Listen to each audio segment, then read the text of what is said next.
हर situation में neutral रहने का राज गीता से सीखते हैं।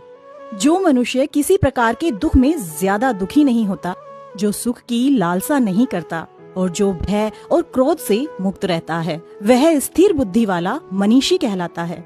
और मनीषी का मतलब भय मुक्त, क्रोध रहित और लालसा को त्यागने वाला व्यक्ति।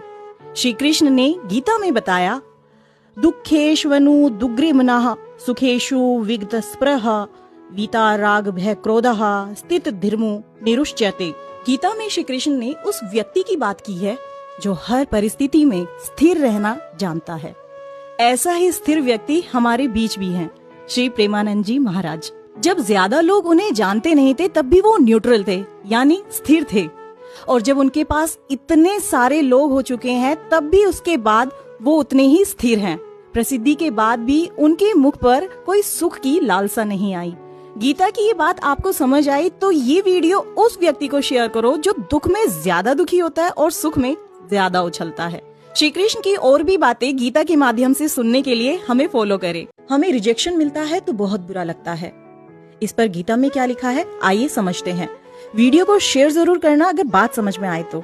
जब कोई व्यक्ति बहुत मेहनत से काम करता है और रिजल्ट में उसको रिजेक्शन मिल जाए, जब कोई लड़का किसी लड़की को प्रपोज करता है और उससे रिजेक्शन मिल जाए, तो वहाँ पर उसका माइंडसेट कैसा होना चाहिए। श्री कृष्ण कहते हैं, यह सर्वत्र नभि स्त्रेहस्तत् ते प्राप्य शुभा शुभम नाभिनंदति न दिष्टा तस्य प्रज्ञा प्रतिष्ठता। जो इंसान सर्वदा ममता रहित रहता है, लाभ होने पर प्रसन्न नहीं होता और हानि होने पर निराश नहीं होता, उसकी बुद्धि स्थिर यानी फोकस रहती है। और ऐसे ही इंसान को श्री कृष्ण ने सर्वोत्तम बताया है।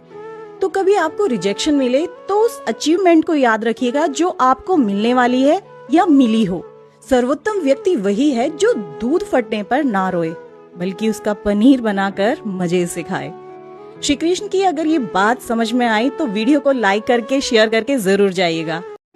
क्या आपको पता है, मन की इच्छा को संतुष्ट करने के लिए मन की इच्छित वस्तु प्रदान करना आग में घी डालकर बुझाने जैसा है।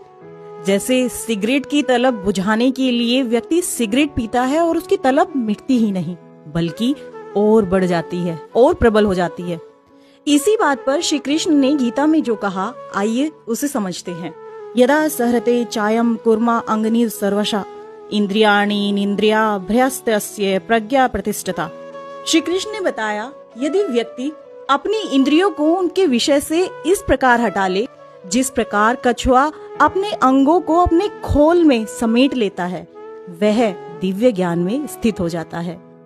यही तर्क मन पर भी लागू होता है। मन सुख की बहुत सारी एक्सपेक्टेशन पैदा करता है, लेकिन जब तक हम उन्हें पूरा करने में लगे रहते हैं तब तक हम सुख के भ्रम में रहते हैं। लेकिन जब हम अपनी इच्छाओं को त्यागना समझ जाते हैं तब हम भगवान में सुख ढूंढना शुरू कर देते हैं। श्री कृष्ण की यदि ऐसी बातें आपको समझ आती है तो हमें फॉलो करें। आपको पता है, कुछ लोग पूजा करते हैं पर उनका ध्यान पूजा में नहीं होता। ऐसे लोगों पर गीता में क्या लिखा है, आइए समझते हैं। ज्यादातर लोग व्रत रखते हैं पर खाने की इच्छा को त्याग नहीं पाते। लोग नशा करके बीमार होते हैं लेकिन नशे को छोड़ नहीं पाते। यह खेल कुछ समय का है, उसके बाद इच्छाएं फिर जागृत हो जाती हैं। ऐसे लोगों के लिए श्री कृष्ण ने गीता में कहा है, विषया विनिवृंते निराहारस्य देहिना रसवर्जे रसोपरस्य परम दुष्टा निर्वृंते। लालच में मनुष्य अपना पतन अपने आप ही करता है।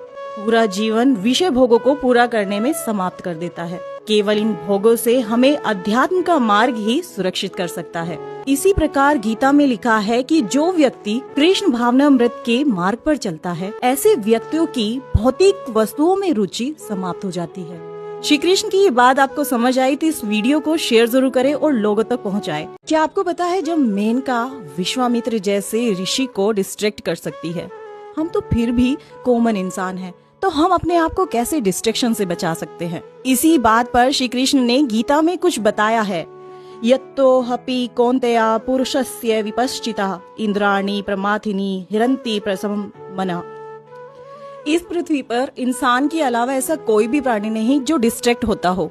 इंसान कितना भी भाग ले, किसी भी गली में चला जाए, वासना, दुख, लोभ उसका पीछा नहीं छोड़ती।